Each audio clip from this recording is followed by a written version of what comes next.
Marie Méjard, quand les gens vous demandent ce que vous faites, vous répondez quoi? Alors je commence. Oui. Je ne vais pas répondre directement à ta question. Ce qu'on appelle l'éveil ou la réalisation de notre nature n'est pas conceptuel, ça ne fait pas référence à des choses apprises. En fait, c'est un vécu plein, c'est un témoignage d'un vécu intérieur. Et quel est ce vécu intérieur? En fait, on peut parler de réalisation, c'est-à-dire que il y a une reconnaissance de ce que nous sommes en fond avant les phénomènes. Il y a un changement de perspective qui s'opère à un moment, qui fait de passer de l'idée d'être quelqu'un à je suis ce au sein de quoi tout apparaît. Voilà. Donc en fait, c'est une vivance, c'est pas livresque. Hein. Alors on essaye de mettre des mots dessus comme on peut, parce que en fait c'est la nature de la réalité. Hein. Et les mots sont assez pauvres.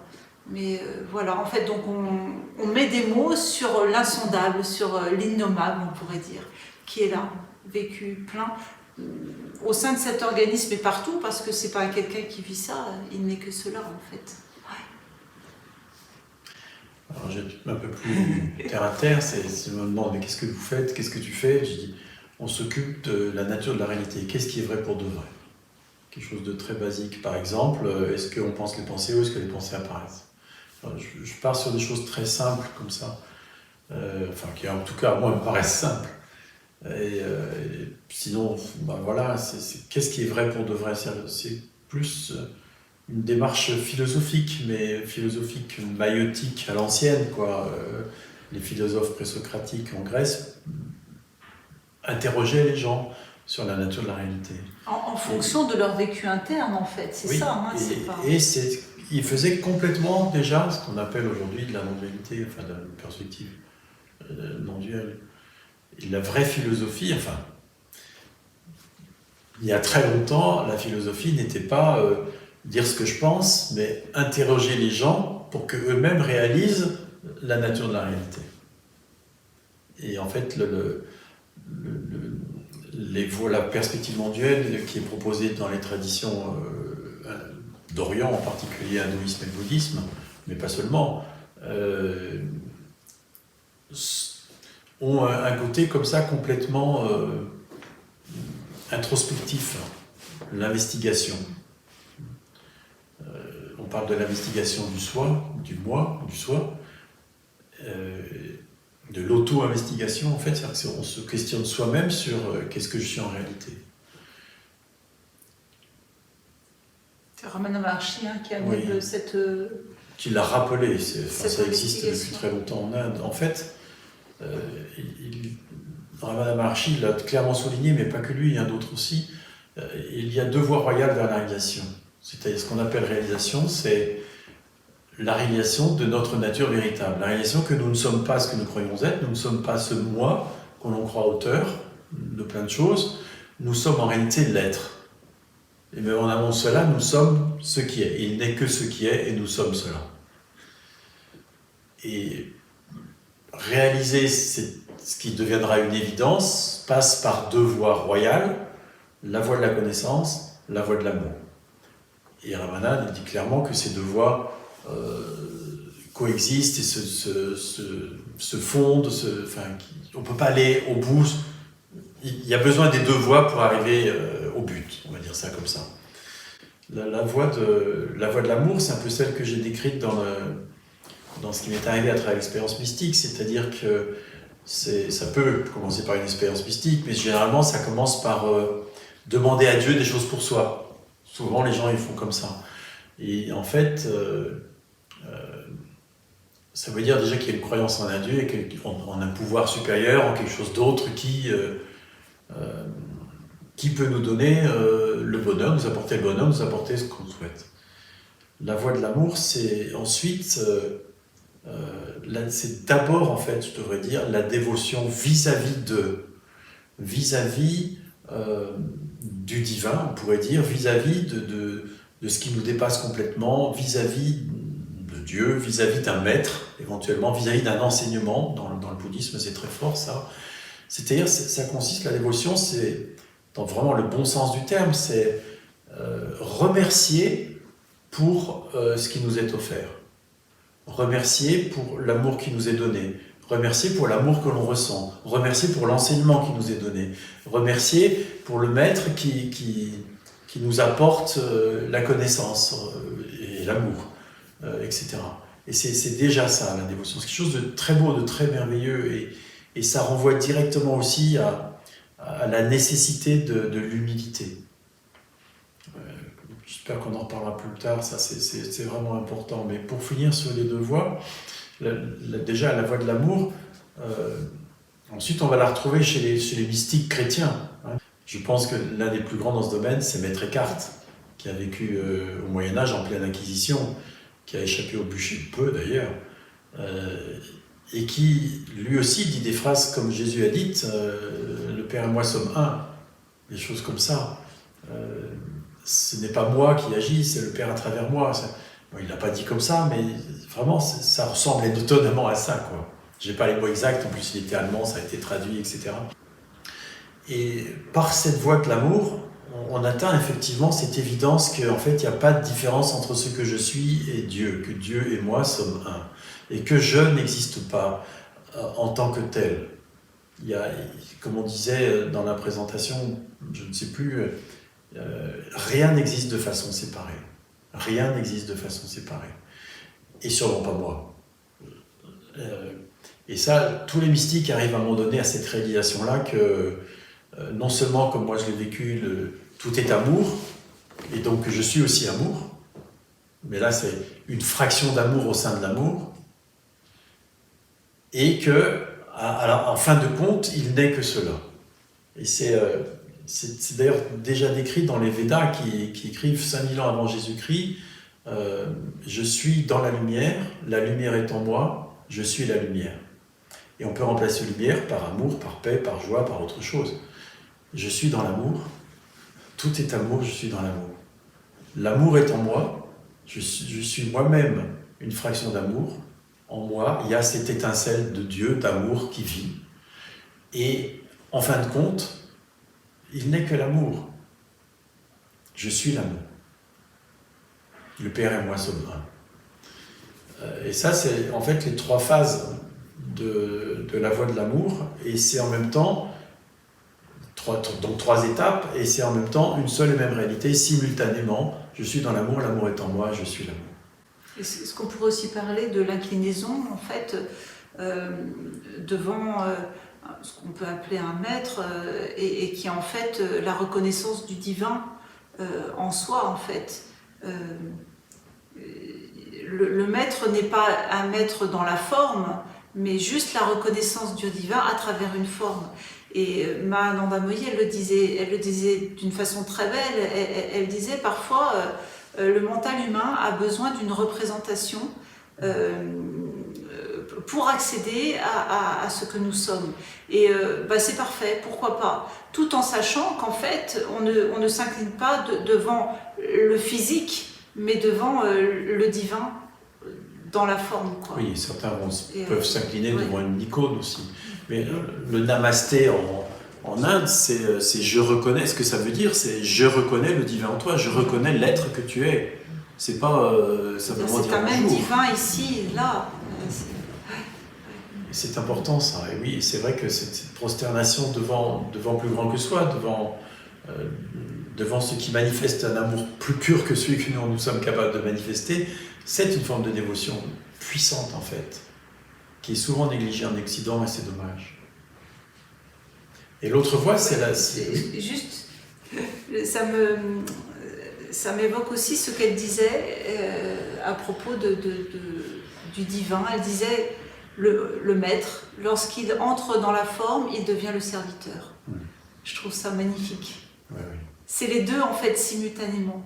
Au niveau du phénomène, c'est le serviteur et il n'est que le soi. Les deux simultanément. C'est d'une beauté parce qu'au niveau de la forme, ça amène à l'humilité aussi. Et il n'est que ce qui est, et au niveau de la forme, je suis le serviteur. Et c'est d'autant plus beau que en fait, même les plus grands maîtres, qui ont tous été dans la dévotion par rapport vis-à-vis de ce qui est, après la réalisation pleine, complète, entière, des gens comme Ramana Maharshi ont continué à être en dévotion. Parce que c'était nourrissant, parce que c'est la vérité, parce que il n'y a pas de parce que, c'est comme ça. Ça peut paraître étonnant pour nous. Enfin, je vais juste revenir sur mon parcours, parce que moi, c'est quelque chose que je ne pouvais pas entendre, la voix de la dévotion. Quand l'éveil est arrivé, moi, c'est la voix de la connaissance qui m'a parlé, parce que j'avais un souci de manipulation. Donc, tout ce qui était gourou, maître avec du monde, oh là là là là, ça fuyait. Et il y avait aussi une idée par rapport à l'amour, etc. Et lorsque l'amour est arrivé, c'est-à-dire que lorsqu'il a été réalisé que tout était amour, alors la voie de la dévotion est arrivée, Emma est arrivée à ce moment-là. Et en fait, ça s'est reconnu là-dedans. C'est-à-dire que ça n'est pas vide, ça n'est pas que vacuité, c'est plein de tout, quoi. C'est plein d'amour en fait, tout est plein d'amour. Et quand on a des souffrances d'amour dans cette vie, parfois on a du mal à accéder à la voie de l'amour pour cette raison-là, parce que moi j'avais engrammé clairement l'amour est souffrant, donc forcément on préfère aller du côté de la voie de la connaissance, de la vacuité où il n'y a rien, plutôt que d'aller directement dans l'amour qui fait si peur, quoi. Et tout ça, ça se déploie en fait. Donc il n'y a pas une voie qui est mieux que l'autre, prenez celle qui vous correspond au moment là où vous êtes, et de toute façon, les deux on se rejoignent. Ouais. C'est intéressant, tu parles de vacuité, la voie de la connaissance mène effectivement à la vacuité, la voie de l'amour au plein. Et il y a besoin des deux. Les bouddhistes parlent d'une vacuité pleine, pas vide. Et ça, c'est excessivement important.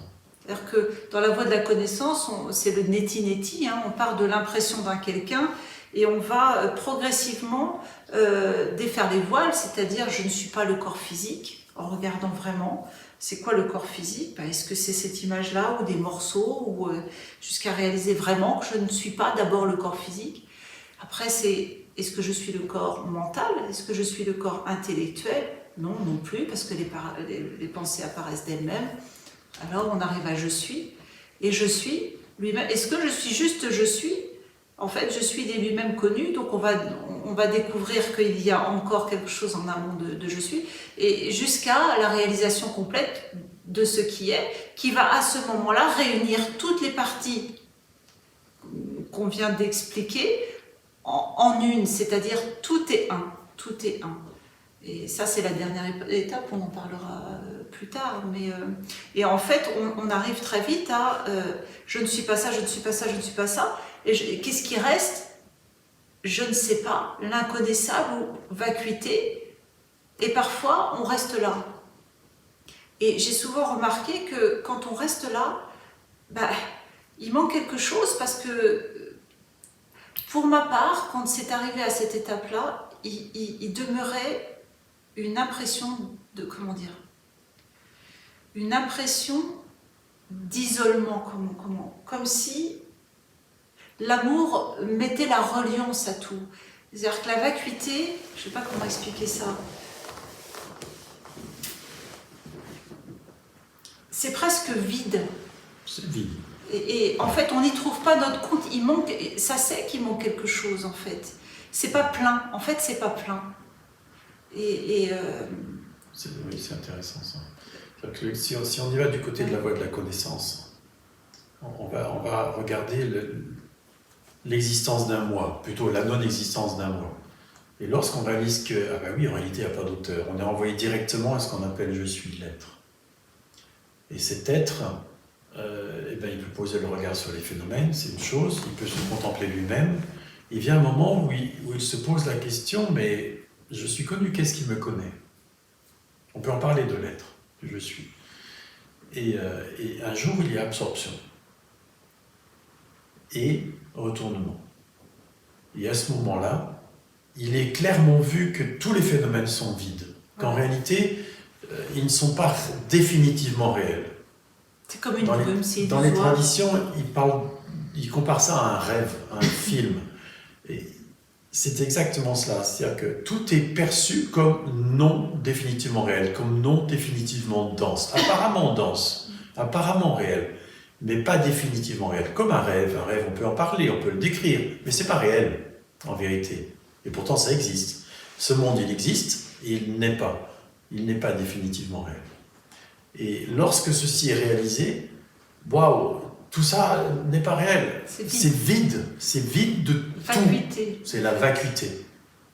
Et s'il n'y a pas l'amour, cette vacuité, elle est vide. Et maintenant, qu'est-ce que je fais? Maintenant, il n'y a rien là, il n'y a rien, il n'y a personne, il ne se passe rien, il ne s'est jamais rien passé. Le temps et l'espace sont des phénomènes, ça existe et ça n'est pas, c'est pas définitivement réel.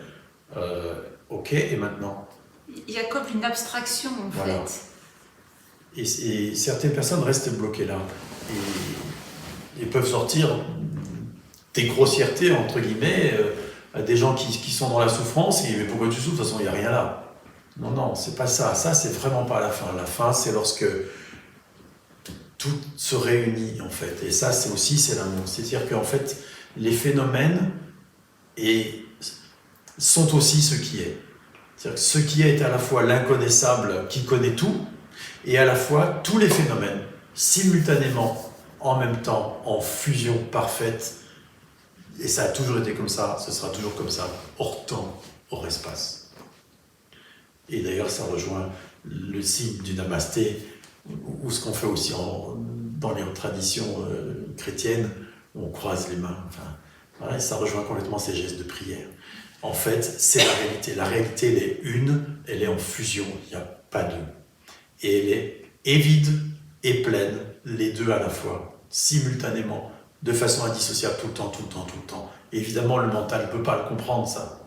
Ça ne peut pas être à la fois vide et plein. Si, c'est à la fois vide et plein, tout le temps, tout le temps, tout le temps. Et ça, c'est la merveille des merveilles. Ça, c'est... Là, il y a...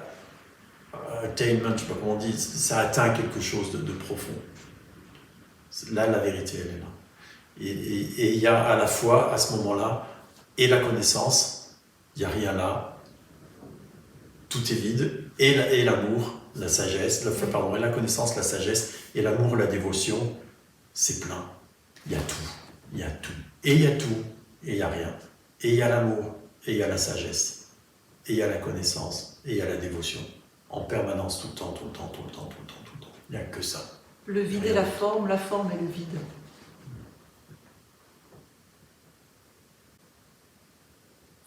Peut-être que vous pourriez nous parler des étapes de l'éveil.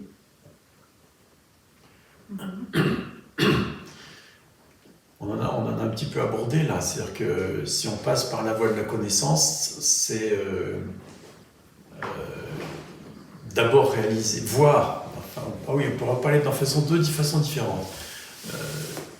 On pourrait parler de comprendre, voir, réaliser, qui sont trois choses différentes. Si on parle par exemple de l'existence ou non d'un moi,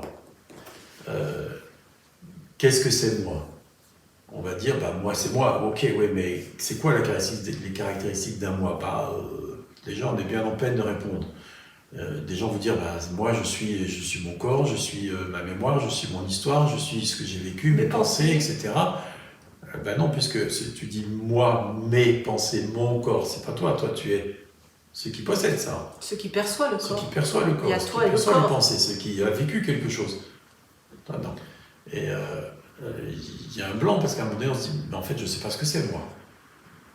Et on peut regarder ça sous forme de est-ce que tu penses les pensées? Est-ce que tu as déjà fait des choix dans ta vie? Est-ce que tu poses des actes?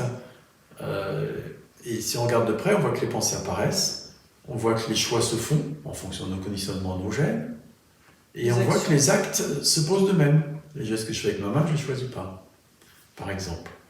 Et on se dit, mais alors, il est où le moi? Il est fait de quoi le moi? Et quand on creuse comme ça, on finit par voir que c'est pas comme on croit. Voir, c'est-à-dire que... Ah oui, mais c'était tellement bête. Mais c'est évident qu'il n'y en a pas. Alors généralement, ces questions ne suffisent pas.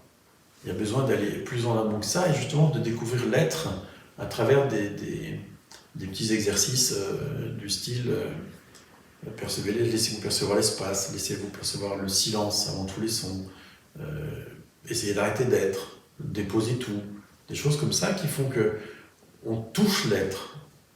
On touche ce que nous sommes, le « je suis ». Et à un moment donné, déjà, il peut être compris que, oui, manifestement, il n'y a pas de moi, puisque je ne pense pas les pensées, je ne fais pas de choix, ça ne veut même plus rien dire, je ne pose pas Il n'y a d'acte, tout ça pas arrive un de moi soi-même. qui fait des choix. Et ça, c'est juste une compréhension presque plus intellectuelle qu'autre chose. Lorsque l'on revient à l'être, à travers ces quelques exercices,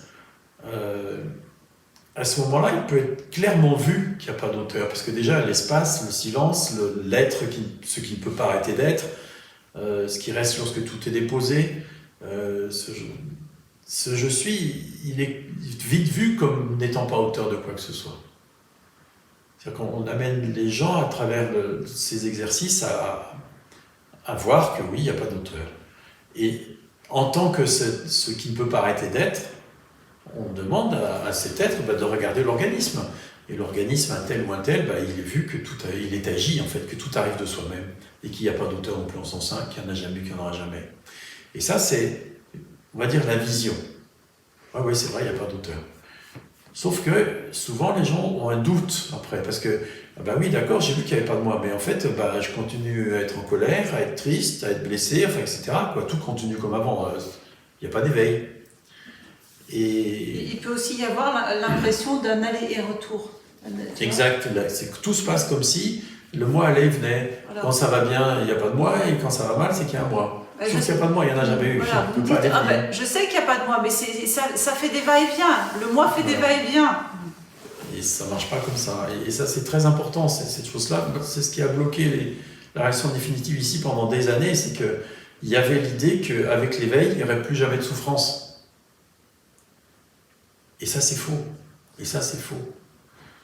Et ce qui bloque la réalisation qu'il n'y a pas de moi, lorsqu'il a été vu clairement qu'il n'y a pas de moi, c'est d'une façon générale soit des peurs, oulala, mais si jamais j'y vais là-dedans, peut-être j'aurais pu m'occuper de mes enfants, prendre soin de ma vie quotidienne, etc., payer mes factures, ou des idées à propos de l'éveil. L'éveil, c'est signé par telle et telle chose. S'il n'y a pas telle et telle chose, c'est qu'il n'y a pas d'éveil. Et ça, ces deux entraves-là, elles ont besoin d'être vues clairement, et puis d'être lâchées, parce qu'en fait, il n'y a jamais eu de moi, donc les choses vont continuer à se dérouler comme avant, il n'y a pas besoin d'avoir peur. Et puis ceux qui sont passés par là, ils peuvent vous le dire, ils continuent à vivre, voilà. Et puis d'un autre côté, toutes ces croyances à propos de l'éveil, en fait, on n'en sait rien de l'éveil tant qu'on ne l'a pas vécu. Et tout ce qu'on a pu lire ou entendre à propos de l'éveil n'est pas certain, puisqu'on ne l'a pas vécu. C'est juste des rondis, finalement. Donc ne jamais s'appuyer sur ce qui a pu être dit, être écrit, ou ce qu'on en a compris, parce que souvent on comprend les choses de travers. Oui. Par exemple, quelqu'un qui vit ça et qui dit « mais ici il n'est que l'amour », oui, mais il le dit comment? Il le dit de quel point de vue? Il le dit, et qu'est-ce que l'amour pour lui? Ou la joie, ou la paix? On parle d'une joie sans cause, d'un amour sans cause, d'un sans objet. Inconditionnel, mais sans objet. Un amour sans objet, ça ne veut rien dire, parce que s'il n'y a pas d'objet, comment on peut aimer? Mais le soleil n'a pas besoin de la planète Terre pour briller. Sa brillance est sans objet. Mais dès qu'elle touche la Terre, ça chauffe la Terre et ça fait pousser les plantes, etc. C'est-à-dire que cet amour sans objet, il n'est pas comparable à l'amour qu'on ressent pour quelqu'un. L'amour inconditionnel, on ne peut pas le capter tant qu'on ne l'a pas vécu, en fait. Et tout ce que vont dire ceux qui en parlent en connaissance de cause ne peut pas être interprété de la bonne manière par ceux qui écoutent. Parce qu'ils n'en ont pas l'expérience directe. C'est-à-dire, on prend souvent l'exemple de la mangue dans la tradition, quelqu'un peut parler du goût de la mangue, mais si vous ne l'avez pas goûté, vous pouvez donner des cours sur le goût de la mangue, mais vous ne l'avez pas goûté, vous ne savez pas ce que c'est.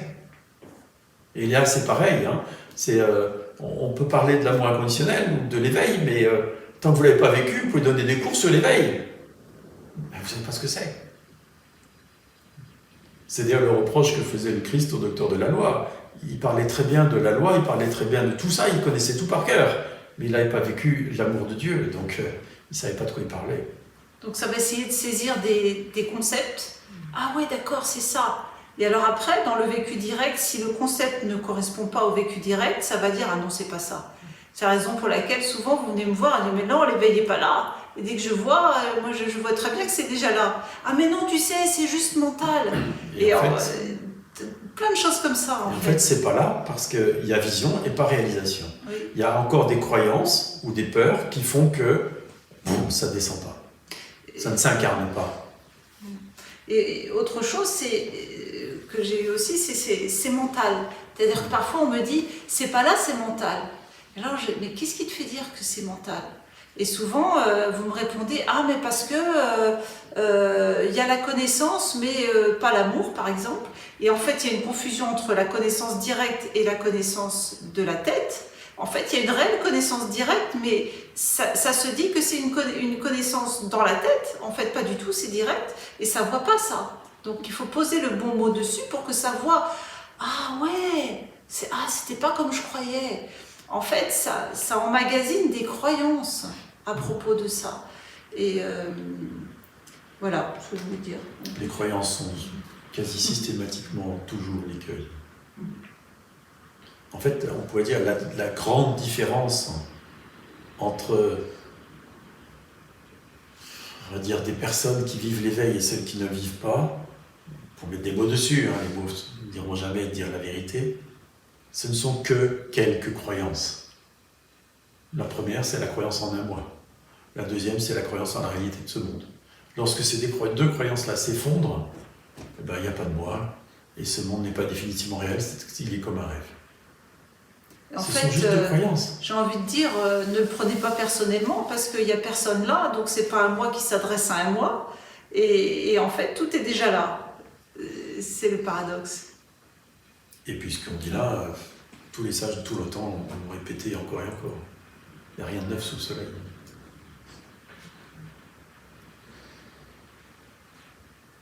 Et donc... Moi, j'ai pas fini. Ah bon? Attends. Et Une donc, respiration. moi non plus, Attends, une seconde. j'ai pas fini non plus. On pourra couper? Ben oui. Et donc, il y a la relation à « je suis », et donc, il y a d'abord la réalisation à « je suis », d'une façon générale, puis la relation à ce qui est. C'est-à-dire qu'il y a d'abord cette reconnaissance, compréhension, vision, réalisation que « ah non, il n'y a pas de moi, il n'y a pas d'auteur, tout arrive de soi-même ». Et ensuite, la réalisation, il n'est que cela. Ce monde n'est pas définitivement réel.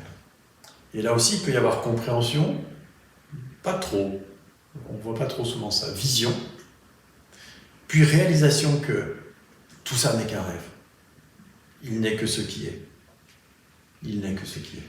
Oui, et juste une précision, en fait, sur cette voie, souvent, il y a des aperceptions par exemple, du fait que le monde n'est pas réel, mais ce n'est pas tout à fait conscientisé. Alors, ça donne, non mais je sais que c'est pas réel, mais je le vis pas. En fait, c'est pas tout à fait comme ça. C'est-à-dire qu'il y a des pop-up. Forcément, on est ce qui est. Donc forcément, on sait ce qu'on est. Et il y a des pop-up au niveau de l'organisme de ça, comme ça, furtif. Mais c'est pas tout à fait implanté, on pourrait dire. Et il y a besoin de l'intégration. À ce moment-là, peut passer par le mot. C'est-à-dire que au moment où la personne entend que ce qu'elle a déjà vu, c'est cela, parfois ça suffit pour que ça tombe définitivement.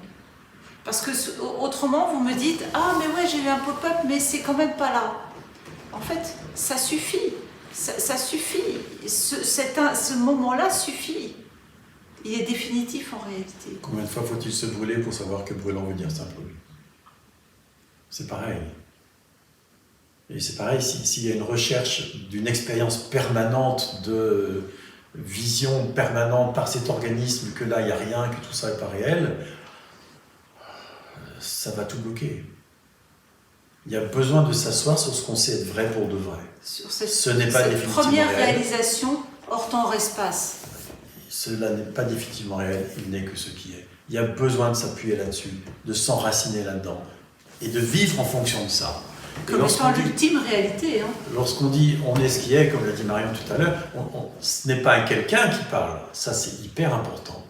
C'est absolument essentiel. C'est ce qui est qui parle. Il n'est que ce qui est. Et ce qui est peut bien sûr dire il n'est que ce qui est, je suis ce qui est. Mais pas Marion, pas Gérard. Voilà, on ne peut pas vivre ce qui est en tant qu'un individu dans le monde. C'est la mauvaise perspective. Exact. Et souvent, on essaye ça. C'est-à-dire qu'il y a un aperçu de ce qui est. Ah ben oui, mais je voudrais le vivre de façon permanente. Mais qui? Ce qui est le vit de façon permanente. Ce qui est n'a pas le souhait que tel organisme le vive de façon permanente. Ça ne change rien pour ce qui est. C'est semblable. Il n'est que ce qui est.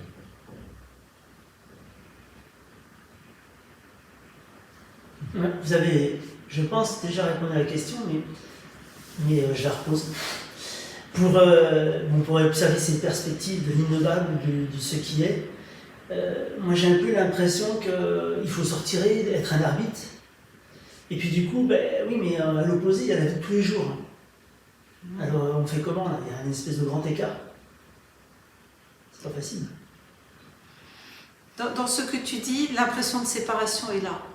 La réalisation, c'est justement les deux qui se réunissent pour voir qu'il n'y a jamais eu de séparation. Tu vois? En fait, la vie de tous les jours est ce qui est. Ce que l'on fait là est ce qui est. C'est ce qui est parlant, ce qui est mangeant, ce qui est... Il n'y a pas de séparation.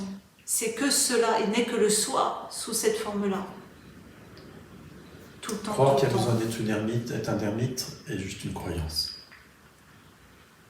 Rien ne peut empêcher ce qui est de se manifester tel qu'il le souhaite. Enfin, parce qu'il n'est que cela, en fait. Il n'est toujours que cela. Il n'est que ce qui est.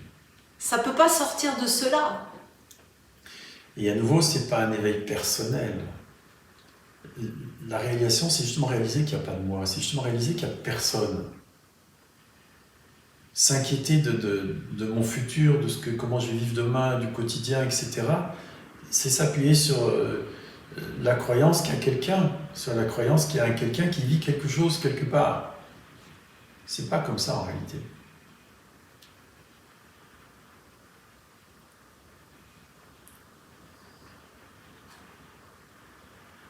Ça m'évoque l'une des paraboles du Christ qui invite aux noces de sa fille et tous ses amis et qui sont trop occupés. Ils ont tous quelque chose à faire dans le monde. Ils doivent s'occuper de leurs champs, de leurs biens, de leur bétail, etc., etc. Et ils ne veulent pas venir aux noces. Parce qu'ils sont pris par le monde. Et alors, la parabole dit, allez donc chercher tous les mendiants. Eux, ils ont le temps de venir aux noces. Tous ceux qui quémandent, en fait, qui appellent à la réalisation, tous ceux qui sont vides du monde, on pourrait dire, d'une appétence pour le monde, d'une avidité pour le monde. Ça, c'est quelque chose, on y reviendra peut-être un peu plus tard, mais on dit souvent le monde quitte progressivement, ce qui ne signifie pas le monde s'éloigne, mais comme les attaches par rapport à ce qui survient s'effondrent, les désirs aussi, en fait, ça s'installe en tant que ce que nous sommes et c'est plein de lui-même. Et du coup, l'attraction pour les phénomènes, forcément, se tarit jusqu'à s'effondrer. Ça se fait naturellement, en fait. Et entendons vraiment désir comme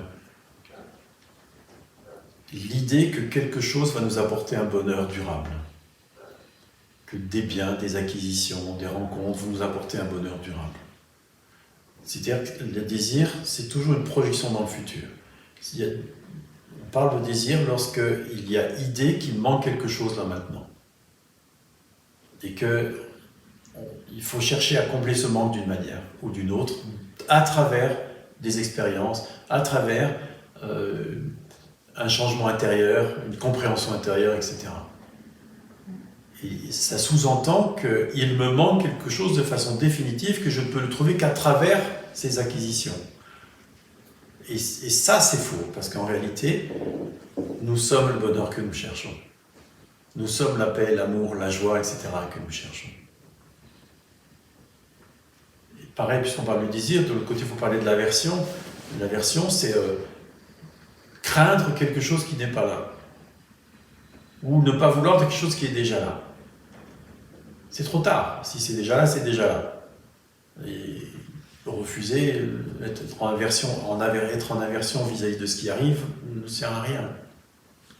Et craindre pour sa vie pour plus tard, craindre que peut-être j'aurai plus rien plus tard, craindre que il ne faut pas que je fasse ça parce que sinon je n'aurai pas de travail, ou sinon un tel ne va pas m'aimer, ou etc. Ça, c'est une forme d'aversion. Et tout cela, ça rejoint complètement le désir, hein. Tout cela s'effondre aussi avec l'éveil parce que ça appartient à personne, il n'y a personne. Et puis, ce qui doit arriver arrivera de toutes les façons. Et ça renvoie aussi à la sagesse, et à l'amour, et à l'humilité. Parce qu'en réalité, il y a une reddition, c'est-à-dire que à un moment donné, il est pleinement réalisé que tout arrive de soi-même. Et comme je le disais à travers l'expérience mystique que j'ai vécue en 84, tout est parfait, parce que tout est organisé de façon intelligente. L'intelligence, c'est l'intelligence à l'œuvre, qui œuvre, sans aucune intention, de façon spontanée. De même que le soleil brille de façon spontanée. Il n'est pas intelligent, le soleil, il ne se dit pas « je vais faire pousser les plantes sur la terre ». Et ça fonctionne quand même. C'est ça l'intelligence à l'œuvre. Ça n'appartient à personne, c'est ce qui est en soi, qui est l'intelligence même, la sagesse même, l'amour même. Et l'amour, la sagesse, l'intelligence savent exactement ce qui est le mieux en soi, pas pour moi, il n'y a pas de moi, mais en soi. Et si le mieux en soi, c'est que cet organisme tombe malade ou n'importe quoi d'autre, alors que cela arrive. Et il arrive à un stade, on pourrait dire, dans ce cheminement vers soi, vers le soi, où justement, c'est complètement intégré cela, cette confiance absolue en ce qui se passe. Ce qui se passe est évidemment le mieux qui puisse se passer, même si cet organisme ne sait pas pourquoi ni comment, ça c'est impossible. Nous sommes des petits grains de sable perdus sur un grain de sable au milieu d'un univers infini et on pense qu'on sait tout. Qu'on sait ce qui est bien et mal et ce qui est mieux et le moins bien. Mais ça n'a aucun sens. Pour qui se prend-on? Ça, c'est de l'orgueil. Et l'humilité, c'est, évidemment, c'est le mieux qui puisse arriver. Évidemment, la volonté de ce qui est ne cesse de se produire. Et c'est le mieux qui puisse arriver, même si ici ça renacle, même si cet organisme il n'est pas satisfait, c'est le mieux qui puisse arriver. Même si je ne sais pas pourquoi, c'est le mieux qui puisse arriver.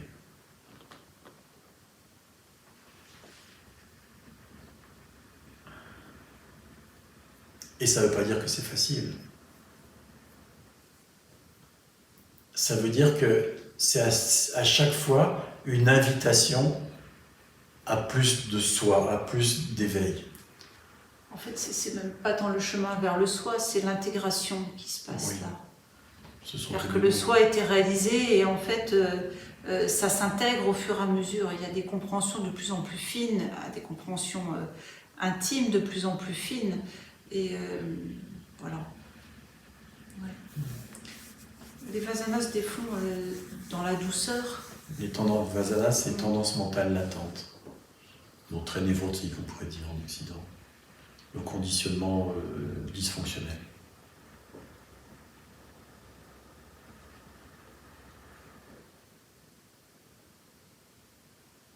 Il y a un apparent mouvement, un apparent déploiement. Il y a de moins en moins de moi, on pourrait dire, de l'impression d'un moi, de résistance, de contraction.